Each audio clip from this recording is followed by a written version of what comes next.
বন্ধুরা, এখন আমরা 23 নম্বর অঙ্কটা করব। দেখো 23 নম্বর অঙ্কে লিখে আছে x square minus 14x plus 40। এটুকুকে আমরা কী করতে হবে? উৎপাদকে বিশ্লেষণ করতে হবে, অর্থাৎ এটা করে মিডল টার্ম করতে হবে। দেখো এখন তিনটা পদ আছে, এই একটা পদ, এই একটা পদ, এই একটা পদ।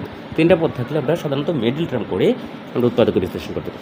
আর মিডল টার্ম করার নিয়ম কি শিক্ষার্থী বন্ধুরা? মিডল টার্ম করার নিয়ম হচ্ছে প্রথম পদ এবং লাস্টের পদ, অর্থাৎ এই পদ আর এই পদে গুণ করে ফলটা যা হয়, অর্থাৎ এক্স স্কোয়ার দিয়ে যদি আমি 40কে গুণ করি তাহলে 40 গুণ এক্স স্কোয়ার মানে হচ্ছে 40 এক্স স্কোয়ার হবে। কি 40 এক্স স্কোয়ার হবে? Plus 40 x square.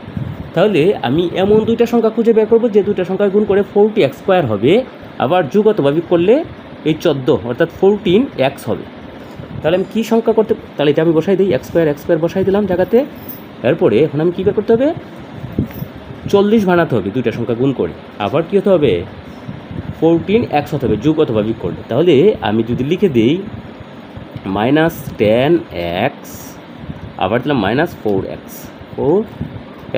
তাহলে কি হচ্ছে 4 10 40 হবে, তাহলে 40 এক্স স্কোয়ার হবে। আবার দেখো দুটোর সামনে মাইনাস চিহ্ন রাখছি, দুটোর সামনে মাইনাস চিহ্ন রাখার মানে হচ্ছে দুটাকে আমি কী করবো? তাহলে যোগ করবো। তাহলে যোগ করলে কী হবে? 14x হবে, মানে 10x আর হচ্ছে 4x হচ্ছে 14x, তাহলে প্লাস এই 40 বসাই দিব। এখন আমরা কমন নিয়ে নিব। দেখো ওইখানে এক্স আছে, এখানেও এক্স আছে, এখানে এক্স স্কোয়ার থাকা মানে হচ্ছে এক্স আছে দুইবার, আর এখানে 10x থাকা মানে হচ্ছে 10 আছে এবং এক্স আছে। তাহলে এক্স যদি আমি কমন নিই তাহলে এখানে এক্স কমন নিলে, মানে এক্স স্কোয়ার থেকে এক্স কমন নিলে দেখা হচ্ছে এক্স, আর এই মাইনাস চিহ্ন দিলাম মাইনাস চিহ্ন, আর 10x থেকে এক্স কমন নিলে দেখা হচ্ছে 10।